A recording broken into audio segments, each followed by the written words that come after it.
The veterans stand. It's just past 8 a.m. on a Tuesday morning in Macon, Georgia. On Vineville Avenue, there's a tiny diner tucked between a dry cleaner and a pawn shop. Clarence Dupree sits in his usual booth, back against the wall. His army jacket is frayed at the cuffs but clean. His beard's scruffy but trimmed. "Morning, Mr. Dupree," says Carla the waitress. "You want your usual?" Clarence nods. "Scrambled eggs, grits, 2 strips of bacon, and toast. Coffee, no cream, no sugar. Always the same." To most customers, Clarence looks like someone barely holding on. No car, no permanent address, 1 pair of worn shoes. But to the people who matter inside this diner, he's family.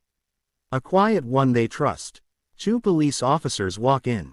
Officer Langley, tall and built, and his partner Officer Reese with a clipboard.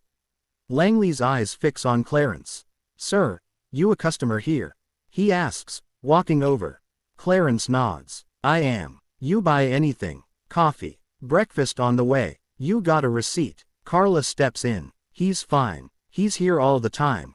Langley doesn't look at her. "Did I ask you?" Harold, the owner, raises a hand from the back. "Don't, Carla." Clarence stays calm. "I paid. She took the order. You can ask her." "You carrying ID?" Reese asks. Clarence pulls out an old leather wallet and slides over a VA card. Langley scoffs. "This is all you got?" "It's all I need." Reese steps closer. "How long you been here?" "About 30 minutes. "And how long you planning on staying?" "Long enough to eat my breakfast like everyone else." Carla slides his plate onto the table. "Here you go, Mr. Dupree." "You homeless?" Reese asks. "I don't have a house, no. But I got a home in this town." Langley smirks. "You got smart answers, huh?" Clarence picks up his fork.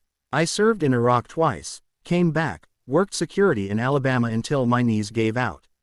I get by. I don't steal. I don't beg. I pay for my food. So why are you talking to me like I broke into somebody's house?" "Relax. Just doing our job." Harold steps forward. "Officers, that man has never caused trouble in my business. You got an actual reason to be here, or are we just harassing veterans now?" "Sir, we're responding to a complaint." "From who?" Harold asks. Langley doesn't answer. Reese walks back to the cruiser to run Clarence's information. Clarence finishes a bite of toast and reaches into his jacket. He pulls out a scratched flip phone. "What's that?" Langley asks, on edge. Clarence flips it open, presses speed dial, and waits. Then calm as ever, he says, "It's happening again." Everything in the room shifts. "Who the hell did you just call?" Langley demands. Clarence closes the phone. "You said you were just doing your job. Now I'm doing mine. Sir, I'm going to need you to stand up and come outside." "No, he's not going anywhere," Harold says. "Not unless you're arresting him." Reese returns. Name checks out. VA database confirms veteran status. Honorable discharge, 2 tours, Bronze Star. He's homeless, Langley says. Was cited last year for loitering. He's a drifter. Carla slams her notepad down. "You've got regulars who sit for hours, but you come after the one man who actually earned that right." Clarence stands slowly, taller and straighter than he seemed sitting. "I don't want trouble." Langley reaches for his cuffs. "You should have thought about that before." The front door swings open fast. A man in a navy suit walks in with authority. He holds up a black leather ID case. Assistant Director Mark Sorrell, Department of Justice.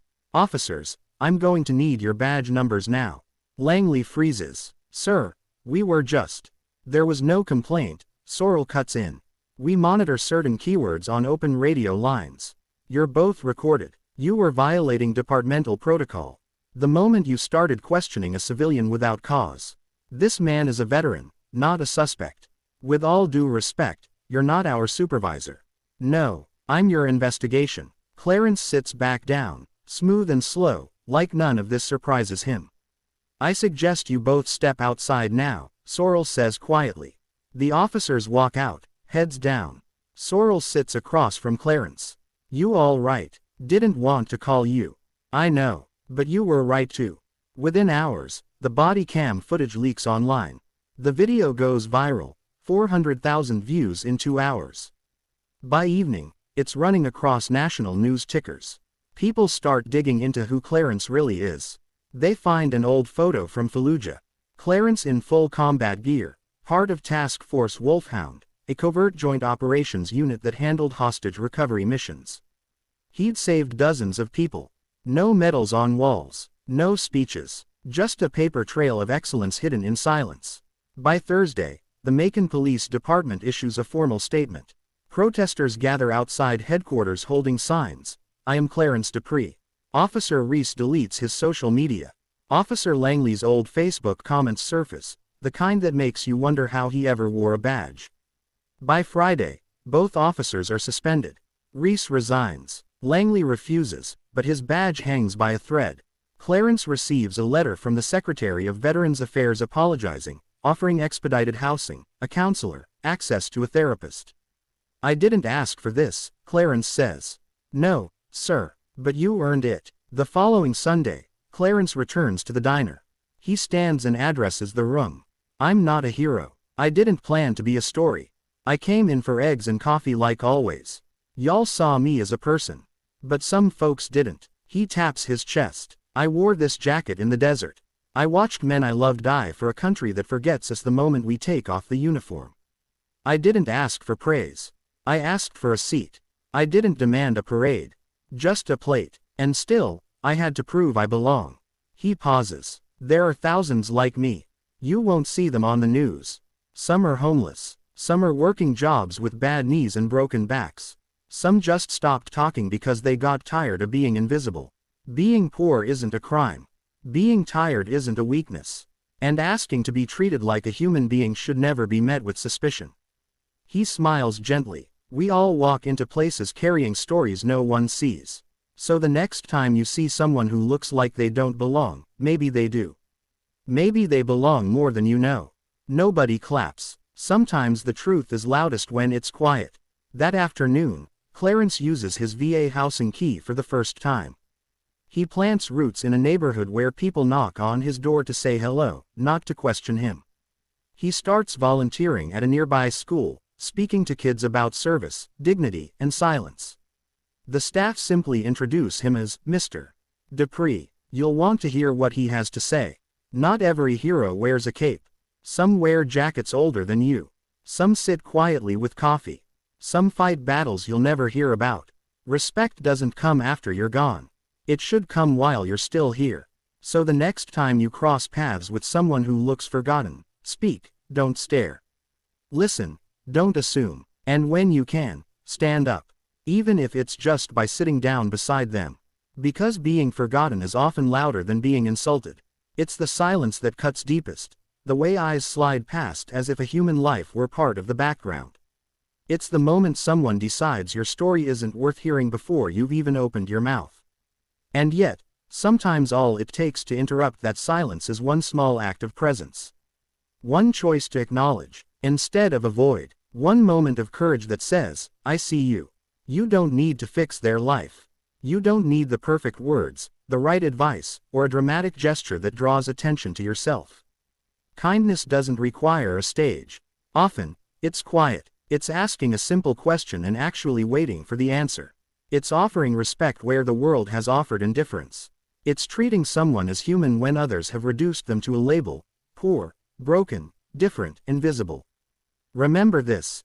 Everyone you pass is carrying something you cannot see. Battles fought in private, losses that never made the news, dreams that were postponed, not abandoned. When you choose to listen, you give them something rare, the chance to exist without performing, explaining, or defending themselves. You give them dignity. Standing up doesn't always mean confronting a crowd or raising your voice.